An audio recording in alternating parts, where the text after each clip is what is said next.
Урматтуу Москва шаарындагы мекендештер, эгерде сиз жакынкы күндөрү Москвадан Казакстанга кирди чыкты кылууну көздөп жатсаңыз, сиздерге да сыккан тажрыйбалуу айдоочу Шайлообек мырзаны сунуштайбыз. Заманбап комфорт унаалар сиздердин кызматыңыздарда. Жолго чыгарды кара тизмеден текшеребиз. Мөөнөт өткөн документтерге жардам беребиз. Эч кандай пересадкасыз өзүбүз алып кирип чыгабыз. Биздин дарек Проспект Мира метросу, Проспект Мира көчөсү 39А, байланыш номерибиз +7926 630 79 63. Вагнер Беларустун куралдуу күчтөрүн даярдоого тартылат. Беларустун коргоо министрлиги өлкөдөгү машыгуу полигондорунда Орусиянын куралдуу күчтөрүнүн аймактык топторунун бөлүктөрүн даярдоо жана координациялоо иштери аяктап жатканын билдирди. Вагнер ЖЭК аскердик компаниясы Беларусиянын куралдуу күчтөрүн даярдоого тартылат. Вагнер ЖЭК аскердик компаниясынын өкүлдөрүн машыгуу жана өз ара тажрыйба алмашуу үчүн полигонго таркаткандан кийин республиканын Беларус куралдуу күчтөрү тарабынан күчүрүмөн аракеттерди жүргүзүүнүн ыкмаларына өзгөчө көңүл буруу пландаштырылууда деп айтылат билдирүүдө. Беларустун президенти Александр Лукашенко 6-июнда Вагнердин аскерлерин СССР убагында колдонулган мурдагы аскерий лагерлерге жайгаштыруу сунушу тууралуу айткан. Эскерте кетсек, 23-июнда Вагнердин негиздөөчүсү Евгений Пригожин Москвага каршы адилеттик маршы жарыялаган.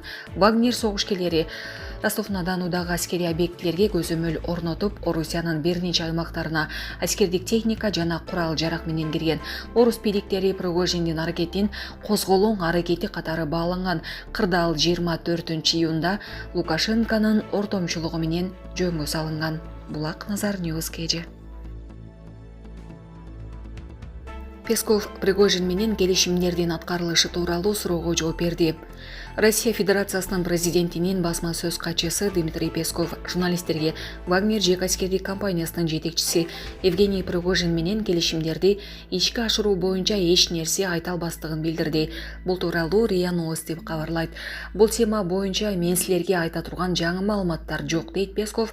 Пригожин менен 24-июндагы келишим дагы эле күчүндөбү деген суроого жооп берип жатып, эскерте кетсек, Евгений Пригожин 24-июнда аскердик козголоң баштап Москвага кеткен. Ошол эле күнү Беларустун башчысы Александр Лукашенко Путиндин макулдугу менен Пригожин менен сүйлөшүүгө киришкенин жана аны Москвага барбоого көндүргөнүн жарыялаган.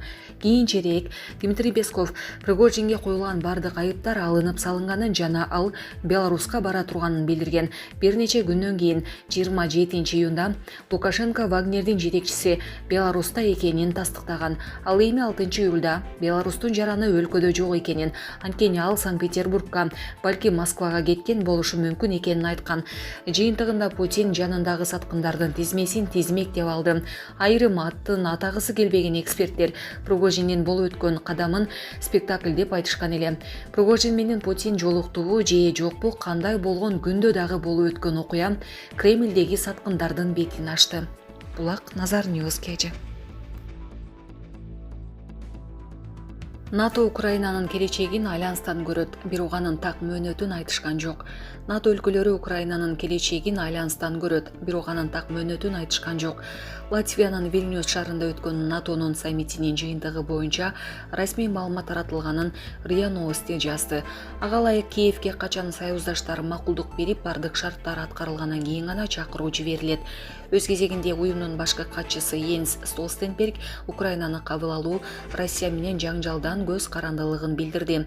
Эгер Украина жеңип чыкпаса, кепилдик жана НАТОнун мүчөлүгүнө кошуу жөнүндө маселе такыр каралбайт, деди Столтенберг. Ошондой эле документте Евроатлантикалык альянс Россия менен жаңжалдашууга жана ага коркунуч жаратууга аракет кылбай турганы жазылган, бирок өнөктөш өлкө катары да эсептебейт. Булак Спутник KG. Дүйнө лезелери бир видеодо. Литвада НАТО саммити өтүп жатат. Кече 11-июлда Литванын борбору Вильнюс шаарында НАТОго мүчө мамлекеттердин өлкө башчылары жана өкмөт башчылары катышкан НАТОнун 2 күндүк саммити башталды.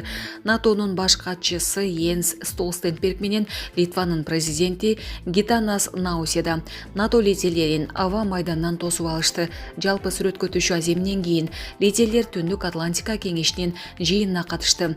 Бул ирет НАТО саммитинин негизги темасы катары аталган уюмга Украинанын качан кошула турганы каралат.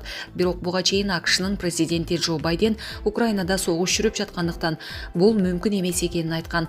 Согуш аяктагандан кийин гана Украинанын аталган уюмга кошулушу карала турганын америкалык басылмалардын бирине берген маегинде билдирген. Байден азырынча Украинага жардам гана көрсөтө аларын кошумчалаган.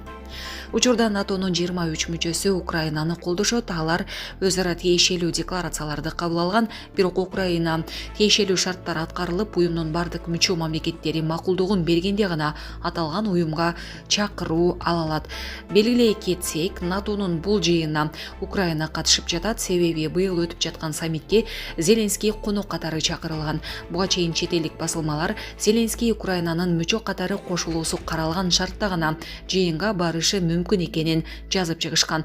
Бирок жыйындын алдында ал социалдык тармактагы баракчасы аркылуу Вильнюстагы жыйынга уюмду сыйлагандыгы үчүн бара турганын жана Украинадагы сыйга татыктуу экенин билдирген. Литвадагы саммитте Швециянын НАТОго кошулуусу да каралат. Буга чейин Швециянын уюмга кошулуусуна Туркия менен Венгрия гана макул болгон эмес. Туркиянын президенти Реджеп Тайип Эрдоган Евросоюзга мүчө катары кошулса, Швециянын НАТОго киришине макул экенин билдирген. Мен Туркияны 50 жылдан бери Евросоюздун эшигинин алдында күттүрүп жаткан өлкөлөргө кайрылгым келет. Алгач Туркияны Евросоюзга киришине жол ачкылам. Андан соң биз Швеция үчүн НАТОнун эшигин ачабыз деп билдирген Эрдоган. Венгрия болсо Туркия макулдугун берсе эле Швецияны колдой турганын айткан. Ошондой эле Вильнюста өтүп жаткан жыйында Румыниянын президенти Клаус Йоханнис билдирүү жасап, анда уюм үчүн негизги коркунуч катары Орусия жана терроризмди белгиледи. Йоханнис алар менен күрөшүү үчүн НАТОну аймактык коргонуу пландарын кабыл алууга чакырды. Ал эми Орусиянын АКШдагы элчиси Анатолий Антонов РИА Новости басылмасына берген маегинде НАТОнун Вильнюстагы саммити аскерлерди Орусиянын чек арасына топтоо маселесине көңүл буруп жатканын айтты. Вильнюстагы жолугушуу уюмдун орус чек араларына көбүрөөк аскерлерди топтоо каалоосун көрсөттү. Биздин артка чегинүүгө эч ниетибиз жок. Саммиттин агрессивдүү чечимдери Орусиянын өзүнүн иш аракеттеринин тууралыгына болгон ишенимин солкулдата албайт. Биз эч качан күмөн санабайбыз, деген Антонов. Эске салсак, НАТО блогу 1949-жылы Европа жана Түндүк Американын 12 өлкөсү тарабынан негизделген. НАТОнун негизги максаты саясий жана согуштук каражаттар аркылуу ага мүчө өлкөлөрдүн эркиндигин жана коопсуздугун камсыз кылуу болуп саналат.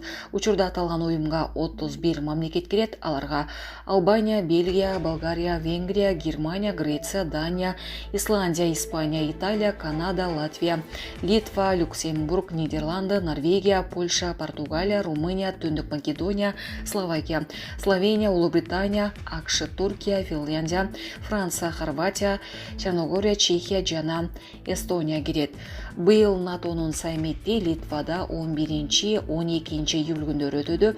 Ал эми кийинки жыйын НАТОнун расмий сайтында көрсөтүлгөндөй уюмдун 75 жылдыгына карата АКШнын борбору Вашингтондо өтөт. Ал эми 2025 жылы жолугушуу Нидерландыда болмокчу. Булак супер кечи.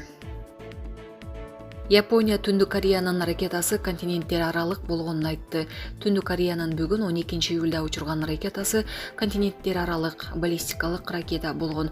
Ал континенттүү траектория боюнча учурулган. Бул тууралуу Япония өкмөтүнүн баш катчысы Хироказу Мацуно маалымат жыйынында билдирди. Өлкөнүн жергиликтүү убактысы боюнча саат 9:59 учурулган ракета Япониянын өзгөчө экономикалык аймагынан тышкары саат 11:13 Хоккайдодогу Акушири аралынан 250 чакырым алыстыкта кулаган. Түндүк Корея бүгүн саат 9:59 Пхеньяндын четинен чыгышты көздөй континенттер аралык баллистикалык ракета учурду. Анализ жүрүп жатканда ракетанын учуусу 75 мүнөткө созулуп, ал 11:13 кулаган. Япония деңизи Хоккайдодогу Акушири аралынан 250 чакырым батышта, учуу аралыгы 1000 км, учуунун максималдуу бийиктиги 6000 км ашты. Учурда Жапон кемелерине жана учактарына келтирилген зыян жөнүндө бизде маалымат жок. Биз учуру консулдук траекторияда ишке ашырылды деп эсептейбиз, бирок чоо жайын коргоо министрлигинен текшергенибиз оң, деди Мацуно. Шарнирдик траектория ракетаны вертикалды учуруу дегенди билдирет. Бул учуунун аралыгынын кыскаруусуна мүмкүндүк берет. Япония ракета учуруусунан улам Түндүк Кореяга нааразычылык билдирди. Ушул саатка чейин япониялык кемелерге жана учактарга эч кандай зыян келтирилген жок. Япониянын өкмөтү НАТОнун саммитине катышып жаткан Вильнюста визит менен жүргөн Япониянын премьер-министри Фумио Кишида менен дайыма байланышта. Токиодо улуттук коопсуздук кеңештин жыйыны болуп өттү. Түндүк Корея баллистикалык ракета учурду. Бул быйылкы жылы 12 жана 15 июндан бери биринчи жолу ишке ашырылууда. Түндүк Корея өткөн жылы ушундай 37 учуруу өткөргөн. Булак Назар Ньюс Кежи.